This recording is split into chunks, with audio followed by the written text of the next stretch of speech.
Hello, BookTube. I went back to the Brattle bookshop in downtown Boston today for the same reason I went there yesterday, to meet up with some booktubers. In this case, former booktubers, people that I've driven off the platform, Scott Danielson and Jason Harrigan, all the way from the west coast of Ireland. And it was fantastic.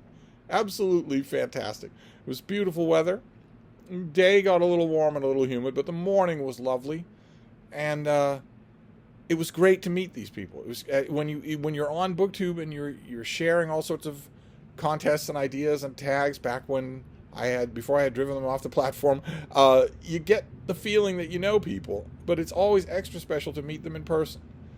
But of course, since I was at the Brattle yesterday, there's no chance that I got any books today, right? Of course, because now I got a gigantic pile of books. I thought I would show them to you. We can start with the mass market paperbacks, and we'll move on from there. I found a science fiction novel by Frederick Brown. I'm slowly. It's not just confined to Rocket Summer. I am slowly reading these older science fiction authors. I found Paradox Lost. I wouldn't have turned this down anyway because this is T-Rex on the cover, but this is. I don't know anything about this at all. I have not read everything by Frederick Brown, so that was great. I found a mass market paperback of something by an author where I have read, I'm pretty sure, everything that this author has written, but I don't have all of it, God knows, and a lot of it is not available as ebook, as far as I can tell. I found The Big Time by Fritz Leiber, with this weird cover here that really gives you an idea of how surreal the book is going to be. I haven't read this in probably 40 years.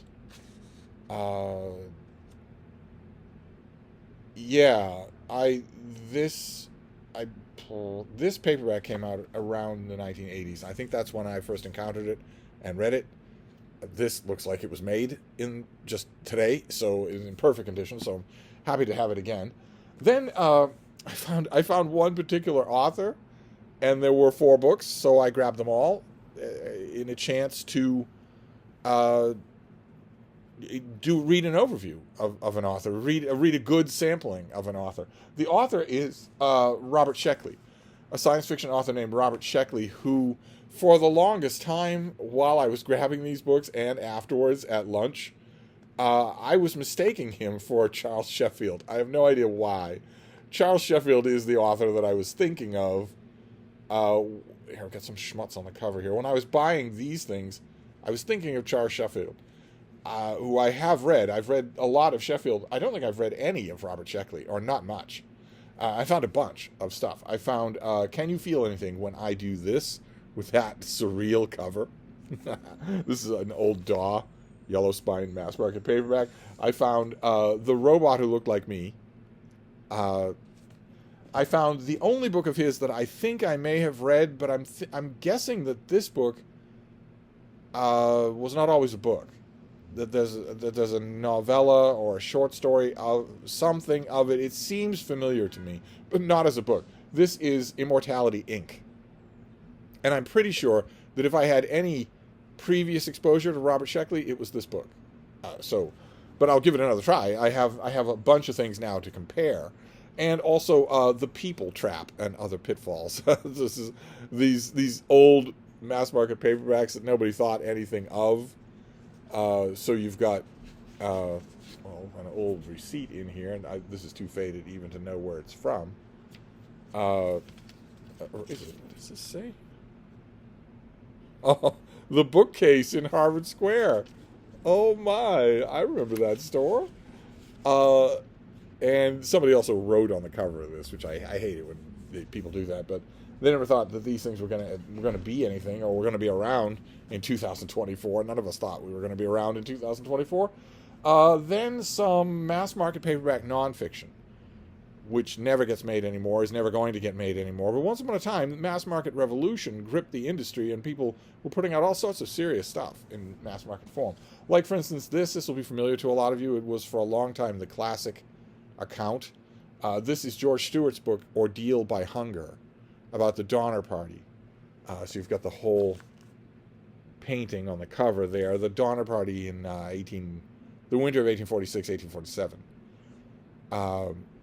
that got basically misled, and they were ineptly navigating, and they were ineptly provisioned, and they got trapped in a freak snowstorm in the Sierra Nevadas, a series of freak snowstorms, and had to resort to cannibalism. And there was a later history of the Donner Party that was also excellent. It came out in like the last 6 years. If I can remember, I think I wrote about it. If I can remember, I'll leave a link down below to what it is. But this is also great. Just a fantastic, seminal, popular history of a perennially interesting subject. And then we have 3 biographies. I got 3 biographies in mass market paperback, and then 1 big hardcover biography. This, the first of them is John Bakeless's biography of Christopher Marlowe, which I never see in hardcover. This will never be reprinted in trade paperback or brought out in any kind of commemorative edition, and it's terrifically good. Really, really quippy and eloquent. And, of course, incredibly learned, because this came out, 60 or 70 years ago. This doesn't look like it's even going to give me that. When did you come out? 1937, yeah, so almost a century ago. This is one of the best biographies of Marlowe. Then I found, I don't know what you would call this. I've never known what to call this, but what I wouldn't give for an entire library of this man's work. This is right now the only thing I have by Harold Lamb, who's a weird figure in literary history in the 20th century to recount. He wrote very popular books. They were novelistic biographies, biographical novels, right in the middle ground there. I found his book on Genghis Khan in perfect condition, this little mass market paperback.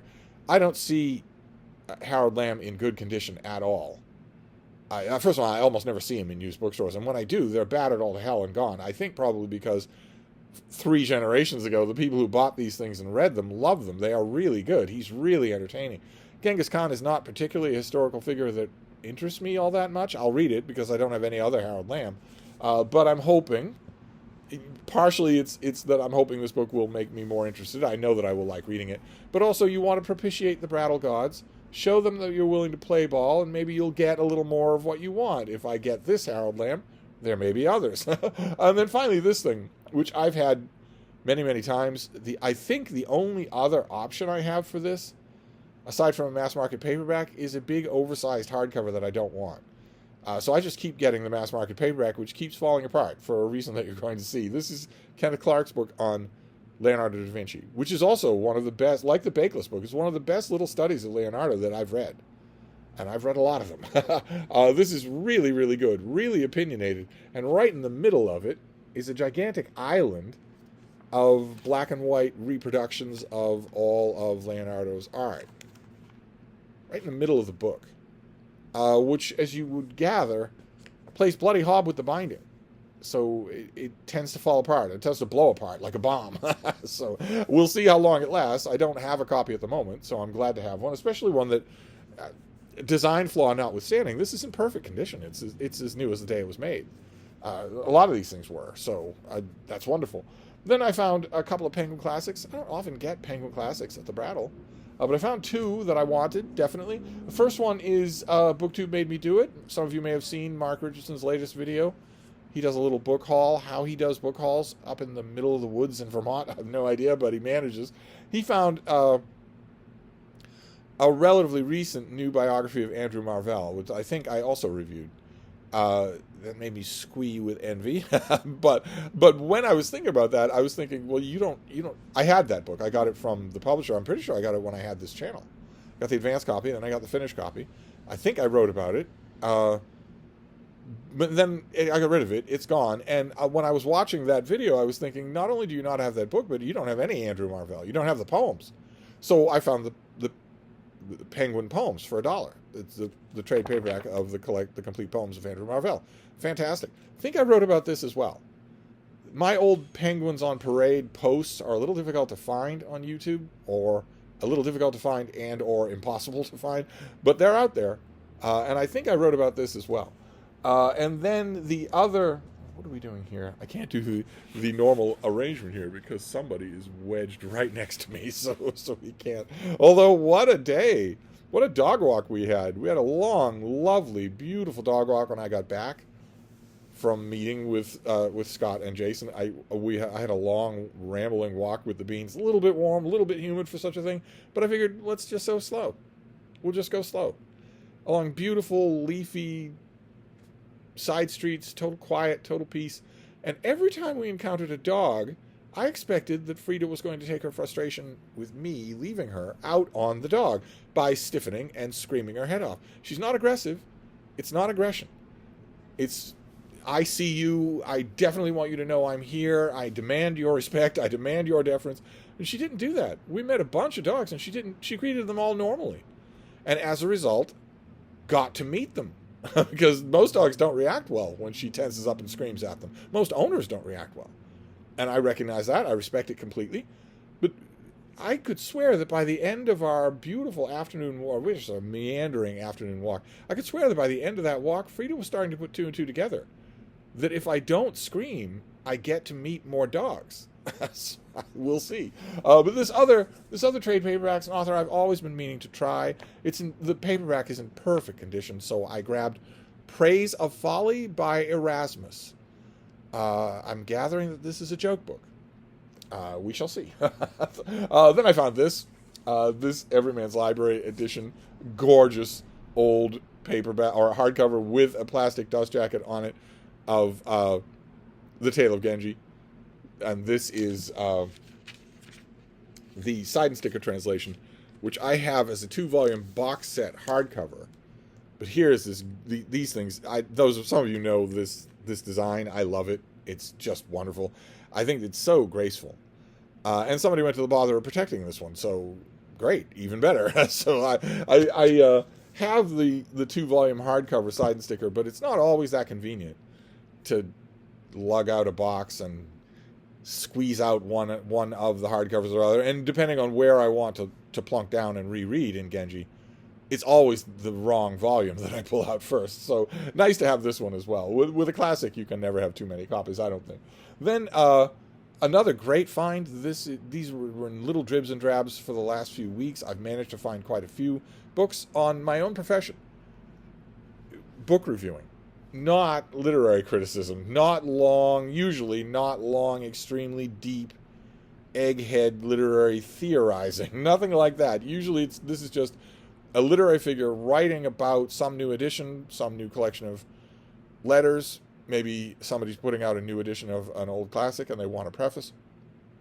I love those books. I have a whole wall of them, and I'm always on the lookout for more, and I found one today, another one from Louis Cronenberger. I found a couple of his, I think, last week, or a week before last. And today I found The Polished Surface, Essays in the Literature of Worldliness, which is always the kind of last-minute save that these writers do to say, this was always part of an aesthetic plan. No, this was you write occasional prose, as I do, and as you've done. You know better than you should be, as a character in Jane Austen would say. And this has, I think, an article on Jane Austen, but also lots of other. Yeah, there's an article on Pride and Prejudice, Vanity Fair, Henry James. I love these sorts of things, just love them. I'll put a covering over that and gladly inhabit it, go and sample it from time to time. Then a perfect condition hardcover with a plastic covering of something that I meant to look before I started the video to find out exactly which versions of this I have. I found The Dyer's Hand and Other Essays by Auden. Nice, thick, squat book in the hand. This is exactly like the Cronenberger book. This is Auden writing pieces for money. Prefaces, introductions, reviews, analyses, all collected in one book, and he's really good at it. He's really good at this kind of writing. I love The Dyer's Hand. I've had it in mass market paperback. I've gone through many copies of a mass market paperback. I think right now I have the big, nice trade paperback. But it's not as sturdy as this. No way. And it won't take a reread nearly as well. So glad to find it for $3. Then this tiny little thing, this would work for Shorty September. This is no more than 70 pages. The text is 100. The text is 100 pages.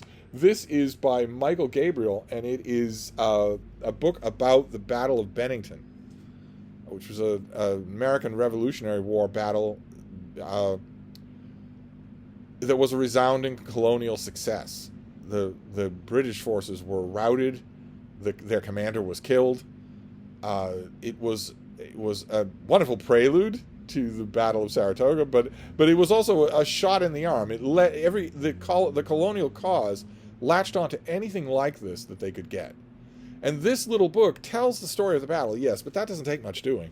Instead, this is all the first-hand accounts that exist, plus lots and lots of photos of the various battlefield monuments. I think, if I remember correctly, there's a picture in here of the very oldest participants.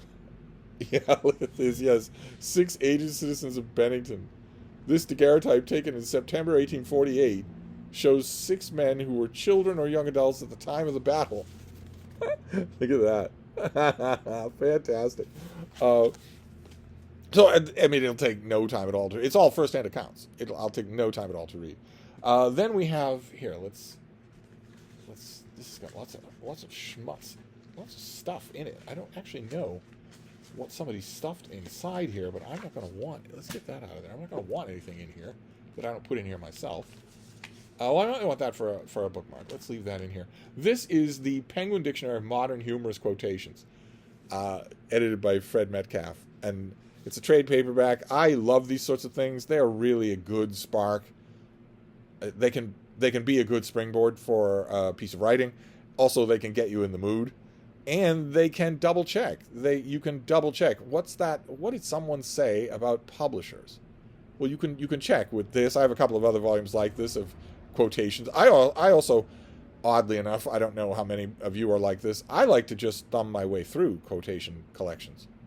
I think it's just, apart from the utilitarian aspect of going through these things and picking out things, I just think it's so much fun to do. So I saw this thing. It had a bunch of papers in it, but that's fine by me. I will use it. I will put it on a shelf near where I write. Then I found a UK trade paperback. I love UK trade paperbacks. This is of interest anyway. I didn't just buy this for the format. This is by Patrick Bishop. I believe I read a book of his. I called Bomber Boys. I'm pretty sure I did. But this is his book, Target Tirpitz. X-Craft, Agents, and Dam Busters, the epic quest to destroy Hitler's mightiest warship. In this UK trade paperback here, where they will deal a lot with the battleship Tirpitz. There's another book on the subject of just the Tirpitz. It's great. It's if I remember correctly, it's earlier and far more scholarly than this thing. But you don't need a whole lot of scholarship to figure this out. And I love these sorts of splinter subject concentrations when it comes to World War II. If I remember correctly, this volume has an incredible picture of the moment that the Tirpitz detonates. That somebody just took. Somebody was just on shore and took a picture. Yeah, look at this. Well, now we're going to have to hang on. So this is at 1818. This is every video. Without any fail. Okay. This is the picture. Look at that. I just happen to be standing on the shore when the ship finally explodes for the last time. Incredible. So, World War II history, always up for that. Then, a novel. I've had this many times before. I've recommended it many times before. It is a great novel. It is a great American novel of the 20th century. I found it in a hardcover with a plastic dust jacket in perfect condition. So, I don't actually have a copy at the moment. But now I do that. I have one that I'll just keep. This is Paris Trout by Pete Dexter. An alarming, haunting novel, but incredible. Just incredible. I think this is the best thing this author ever wrote, and he wrote 3 or 4 really good books.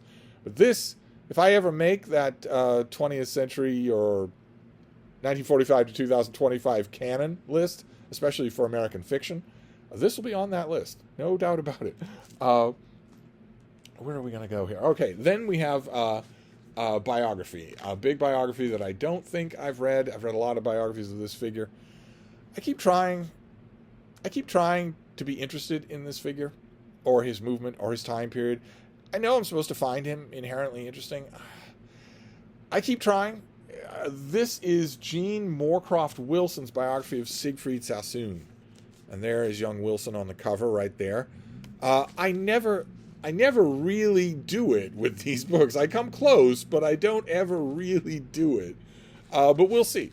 We'll see if this one does it. I'm always up for reading a big fat biography, and maybe this one will be the one that that convinces me that the World War I poets are personally interesting. I've never really got that. And then the final thing, the find of the day, I would ordinarily leave something this delicate behind because I would think, what's the point? You're going to destroy it anyway. You destroy perfectly Hale and Hardy books. You're certainly going to destroy this. But I couldn't leave this behind. It's just too interesting. And it's going to fall apart while I read it. It's already almost fallen apart. If somebody put a rubber band over it just to give it to the Brattle. It's going to fall apart while I read it, but it doesn't matter. I'm going to be fascinated by it anyway. This is The Bookman, which was a magazine for about 50 years in England. There was an old magazine called The Bookman that was really good. Every old issue that I've ever found, I've only ever found them at the Brattle. And even in England, I didn't find any old copies of it, but I found every old copy I've found has been at the Brattle, and every one is a feast to read. Literary articles, listings of books for sale, all kinds of bookish stuff. I wish that it had lasted. I don't think that the Bookman is still being printed. But I found a special volume on Robert Louis Stevenson, the man and his work. With somebody put a rubber band over it because it's already falling apart. But it has color illustrations, black and white photos, lots of poems, but also lots of prose articles as well. There's the table of contents lists. This is just floppy. Oh my, look at that. It's just it's loose from its binding. No, this is not going to last long. I'll be as delicate with it as I can, but Stevenson is one of those writers that I find just endlessly fascinating to read about, in addition to read.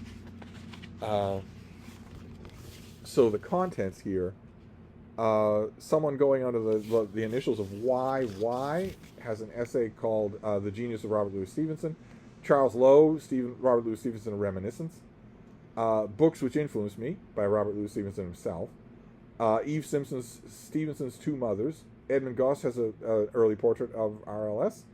There's The Apprentices of Robert Louis Stevenson by S.R. Crockett. And that's basically it. This is an entire issue devoted to Stevenson. So it has those essays. It has all sorts of archival photos as well. This is not long for this world, but I couldn't leave it. I'm never going to see this again. Just never. I don't think. Even at the Brattle, I don't think I'm ever going to see this again. And it's the kind of thing I love reading about this author. So it's the kind of thing that I was going to grab if I did see.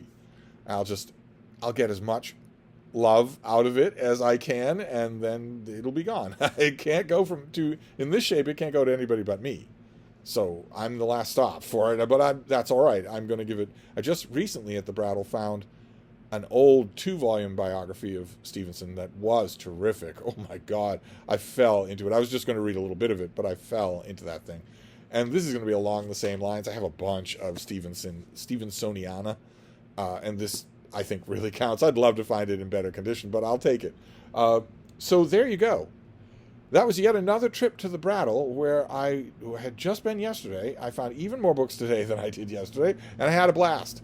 So we have Stevenson, the man and his work, from the Bookman magazine. We have another biography of Siegfried Sassoon. I will do my best. I will do my best. We have Paris Trout. I may reread Paris Trout before the end of the year. Certainly at the end of the year, I'll be more in the mood to reread than to read. We have Target Tirpitz, World War II book I've never read. The Penguin Book of Humorous Quotations. I will dip into this, but probably I'll end up reading a lot of it today. The Battle of Bennington, tiny little thing. The Dyer's Hand and other essays. W.H. Auden, fantastic. Glad to have this in such a lovely, sturdy edition. The Polished Surface by Louis Cronenberger. More bookish content. A critic writing about books and authors. We have The Tale of Genji by Murasaki Shikibu in the Side and Sticker translation. We have Praise of Folly by Erasmus, and The Complete Poems, Andrew Marvell. And then a bunch of these mass market paperbacks. There's Leonardo da Vinci, Genghis Khan, Christopher Marlowe, The Doomed Donner Party, a whole bunch of novels by Robert Sheckley that will give me a really good idea of this author. The Big Time by Fritz Leiber, a beautiful paperback, and Paradox Lost by Frederick Brown, who I have the best of Frederick Brown. I have Martians Go Home. I have a couple of other things. Glad to have as much as I can find of these old science fiction authors. You don't see these paperbacks as often as you used to. But there you go. That was a trip to the Brattle, and it was a lot of fun, and it was a gigantic pile of books. So I think we can all agree on one thing, which is that if I go back to the Brattle tomorrow, I certainly won't be getting a pile of books. How could I possibly do that? I'll wrap this up for now, and I will see you soon. Thank you, BookTube.